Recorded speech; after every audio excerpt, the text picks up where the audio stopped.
जैसे हम देख रहे हैं कि आप HIV पे सपोर्ट करना है, तो उसके बारे में क्या कहना चाहिए? HIV पेशेंट पे मुझे कभी कभी बहुत दया आती है, क्योंकि यहाँ पे इंडिया में HIV पेशेंट को लेके काफ़ी सारी गलत मान्यताएं हैं और उनके बारे में काफ़ी गलत सोच है। तो मुझे लगता है कि इसमें उनकी कोई गलती नहीं है। काफ़ी चीज़ें हमारी अपब्रिंगिंग में प्रॉब्लम्स है और हमें एजुकेशन प्रॉपर नहीं मिलता है, दैट्स वाई ऑल्सो। और सेक्स के प्रति यहाँ पे बहुत सारी चीज़ें गलत सोच है और गलत तरीके से देखा जाता है, point of view is wrong. So उसकी अवेयरनेस के लिए और ऐसी कम्युनिटी को सपोर्ट करने के लिए मैं यहाँ पे आई हूँ और आई होप कि हमारा नज़रिया इनके प्रति चेंज हो और हम वेस्टर्न जैसे दूसरी कंट्रीज़ में इन लोगों को एक अच्छी ट्रीटमेंट, अच्छा नज़रिया दिया जाता है, वैसे यहाँ पे भी हो।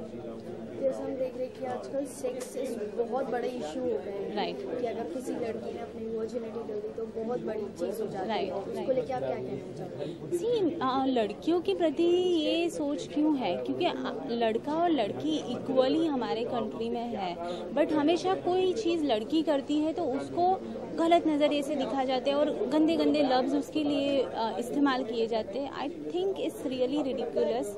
और लड़का और लड़की में कोई फ़र्क नहीं होना चाहिए। जितना ही लड़कों के प्रति आज़ादी लड़कों को मिलती है, उतनी ही लड़कियों को भी आज़ादी मिलनी चाहिए और उतनी ही उनको रिस्पेक्ट मिलनी चाहिए।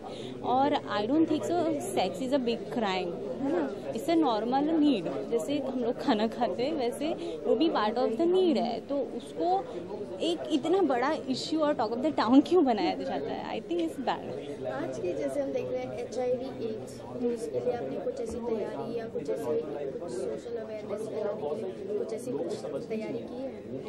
जी, आई थिंक गवर्नमेंट भी काफ़ी कुछ कर रही है इसके लिए और लोग भी अभी काफ़ी नज़रिया चेंज कर रहे हैं और मैं भी उसके लिए लोगों में अवेयरनेस फैलाना चाहती हूँ। और मैं बोलती भी हूँ कि हमेशा पेरेंट्स को अपने बच्चों को जब वो बड़े हो जाते हैं कुछ एज के, उनको कुछ कुछ चीज़ें समझानी चाहिए, ना कि उसकी मतलब एक जो डिस्टेंस होता है माँ बाप के और बच्चे बड़े होने के बाद वो डिस्टेंस ख़त्म होना चाहिए और उनको फ्रेंड की तरह ट्रीट करके उनको सारी चीज़ें समझानी चाहिए। और कुछ कहना चाहेंगे? नहीं, बस अभी हमारा देश बहुत अच्छा है, बहुत महान है और हमारे देश के लोग भी महान हैं। बस कुछ कुछ थोड़ी थोड़ी गलतियां हैं, उसको हमें सुधारनी चाहिए और प्यार बांटते रहना चाहिए। Thank you.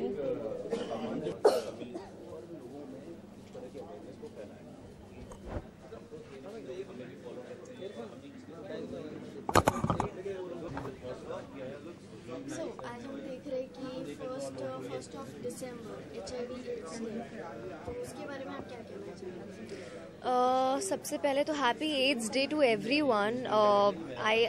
मैं अभी फेसबुक पे भी पढ़ रही थी, बहुत सारे लोग लिख रहे हैं happy AIDS day, which is I feel a very good thing because people are able to understand what it is. India is no more shy and conservative to accept कि AIDS क्या होता है and कैसे होता है. People are forthcoming these days and we've come a long way to actually accept what it is.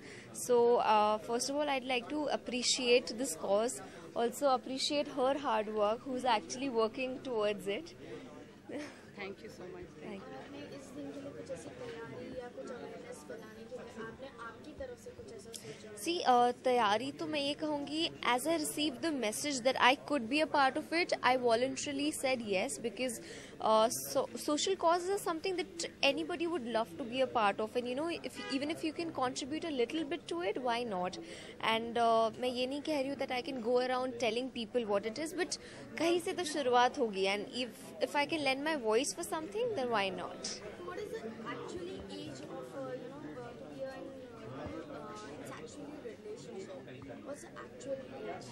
जैसे हम बोलते हैं कि एक लड़की अगर बालिग हो जाए तो होना चाहिए, तो वो तो हो जाए, शादी के बाद होना चाहिए, तो उसको लेके सी एज मतलब जैसे आप कहते हो कि प्यार की कोई उम्र नहीं होती है, प्यार बस हो जाता है। यू डोंट डिसाइड कि अच्छा अब मैं 16 हूँ मैं प्यार कर सकती हूँ, it just happens.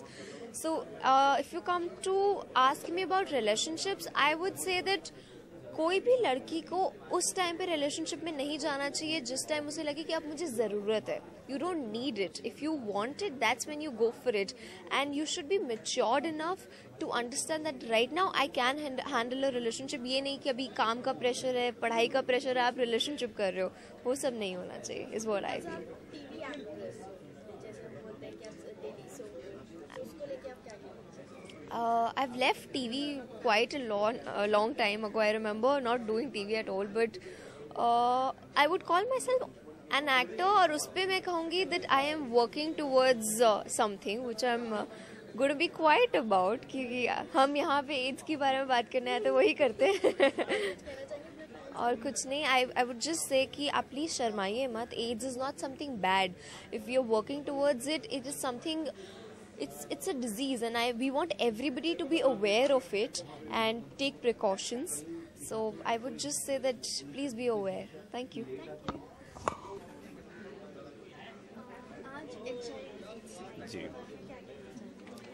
Ji HIV/AIDS ये होता कैसे है और उस चीज़ की जानकारी सब में होगी तो इस चीज़ से डर खत्म हो जाएगा. आप इस बीमारी से डरिए, बीमार से नहीं. तो सुनीता दुबे जी ने इस चीज़ को लेकर के जिस तरह की ये कोशिश शुरू की है, I am very happy and feeling proud to be part of this thing. And हमारा एक फ़र्ज़ बनता है कि सभी नागरिकों में और जितने भी लोग हैं उनमें ये अवेयरनेस फैलाएं कि इसके जो कॉन्सिक्वेंसेस हैं उसके साथ साथ जिन चीज़ों को हमें अवॉइड करना है, जिन चीज़ों का हमें ख्याल रखना है, उन चीज़ों पर ध्यान दें और उन चीज़ों की जानकारी वो भी दूसरों तक पहुँचाएँ. आपकी तरफ से क्या-क्या तैयारी है अपने अवेयरनेस फैलाने के लिए? कुछ तैयारी या कुछ? सिर्फ तैयारी तो ऐसी कुछ नहीं, लेकिन हाँ जितना हो सकता है ज़्यादा से ज़्यादा लोगों को इसके बारे में अवेयर कराऊं कि भाई इन चीज़ों को समझिए आप, उसके बाद इससे डील करिए. तो बहुत इजी हो जाती सिचुएशंस. सिर्फ अगर आप इससे डर के दूर भागते रहेंगे तो फिर आप कभी इसे जीत नहीं पाएंगे और ऐसा कभी नहीं हुआ कि हिंदुस्तान के लोगों से कोई चीज़ जीत जाए. जैसे हम जानते हैं कि लोग ऐसे शर्माते हैं, कैसी बातें चल रही हैं, इसको लेके आप कुछ? ये भारत देश है, यहाँ पे इस तरह की बातें करना आज भी उतना ज़्यादा ओपन नहीं हुआ है. बट हाँ, अगर इनको एक तरीके से हम बात करें जिसमें कि ये बातें शिक्षा रूप में बताई जाएं तो इनको आसानी से आप बात कर सकते हैं. लेकिन अगर थोड़ा सा भी आप, बड़ी थिन लाइन होती है, उसको थोड़ा सा इधर उधर करके बात करें तो वो सुनने में बड़ी अजीब लगने लग जाती है. आदमी थोड़ा वो होता है कि यार और भी लोग बैठे हैं. बस वही बात होती है. कहने का तरीका क्या है, आप सही तरीके से समझाइए, हर कोई समझेगा. No that's it. Thank you. Graduated from CMC Vellore in 1980, worked in rural areas including 2 years in Africa. Awareness of HIV/AIDS developed during 1999 while working with the national NGO in Delhi. Have always been interested in community medicine. After coming back to Mumbai, have worked for some time with sex workers in Ramatipura running a clinic. Now he is a part of our organization spreading awareness about HIV. A great round of applause for Dr. Edward. I would also welcome Dr. Uma, the radiologist, Dr. Yogesh Dubey for his presence in this event, Dr. Sunita Dubey, Meghna Patel. We have referred, but they don't come. So when we ask these MSM, why is it that you don't go to the hospital when you can get better treatment? They look at us in a strange way. People laugh at us. Now these are negative things which make those people feel marginalized, make them feel small, their self-worth is, their ego is hurt. So they don't go to the big hospital. So how did we solve that? What we did was we asked them to put one person, give us a name in that hospital.